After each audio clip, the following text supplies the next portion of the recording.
रोजमर्रा के targets, meetings, घर के काम, फैमिली के मसले मसाइल, शादियाँ, दोस्तों के साथ गपशप, व्हाट्सएप के messages, phone calls, emails, TV dramas, ये सब एक बमबारी की तरह हमारे ऊपर आते हैं और हम हर वक्त इन चैलेंजेस का मुकाबला करते रहते हैं।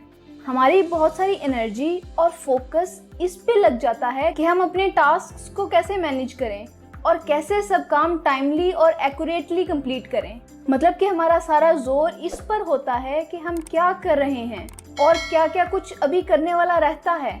और इस सारी भागदौड़ में हम अपनी वैल्यूज और बिलीव्स भूल जाते हैं जो हमारे लिए इम्पोर्टेंट और अहम होते हैं। जिस तरह हमारा ये बिलीफ हो सकता है कि हमने कभी किसी इंसान से सख्ती से बात नहीं करनी और उसको आराम से कायल करने की कोशिश करनी है, लेकिन हो सकता है कि हम अपने पेंडिंग कामों की लिस्ट के स्ट्रेस में कैंटीन पर बैठे हों और वेटर से हमारे ऊपर पानी गिर जाए तो हम उसको खूब डांट दें और बाद में हमें अफसोस हो रहा हो कि हमने ऐसा क्यों किया। ये अफसोस इसलिए होता है कि हमारी वैल्यू और बिलीफ डिफरेंट था कि हमने लोगों को इज्जत देनी है, लेकिन हमारा एक्शन डिफरेंट था। ये इसलिए था क्योंकि डेली रूटीन के स्ट्रेस की वजह से हमारा वैल्यू सिस्टम बैकग्राउंड पे चला गया था और हमारे इमोशंस ने, हमारे स्ट्रेस ने हमारी वैल्यूज को हाईजैक कर लिया। मोस्टली हम कुछ ऐसे काम कर देते हैं, कुछ ऐसी बातें कर देते हैं जो एक्चुअली हमें नहीं करनी चाहिए क्योंकि वो हमारे बेसिक वैल्यू सिस्टम के अगेंस्ट होती हैं। और अगर हम इन एक्शंस को हैंडल ना करें तो आहिस्ता आहिस्ता हम इनसेंसिटिव होते जाते हैं और फिर गिल्टी फील करना भी ख़त्म हो जाता है और एक वक्त आता है कि हम अपनी वैल्यूज़ को भी खो देते हैं।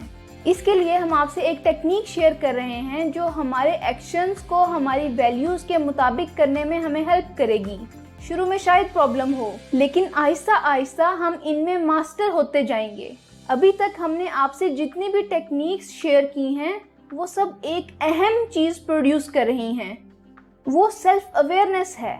मतलब हम अपने बारे में जितना अच्छी तरह जानेंगे उतना ही हमारे ऊपर कंट्रोल होगा। इस टेक्निक का भी मकसद यही है।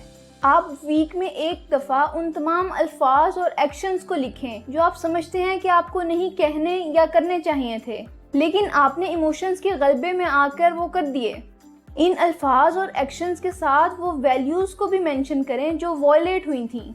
मिसाल के तौर पर मेरी अम्मी ने मुझे आवाज़ दी, लेकिन मैं उस वक्त अपने किसी काम में मसरूफ़ थी और मैंने कहा अम्मी आती हूँ, लेकिन उसके बाद मैं अम्मी की बात नहीं सुनने गई।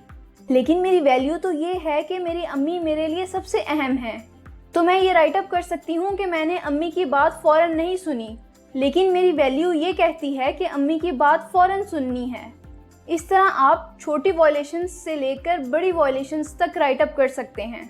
राइट अप करने से ये होगा कि फ्यूचर में जब आप कभी वो एक्शन दोबारा रिपीट करेंगे तो आपका कॉन्शियस माइंड आपको आपकी वैल्यूज़ के बारे में फ़ौरन इन्फॉर्म करेगा और आहिस्ता आहिस्ता आप ट्रेन होते जाएंगे कि आप वो एक्शंस ना करें और वो अल्फाज ना कहें जो आपकी वैल्यू सिस्टम के अगेंस्ट हैं।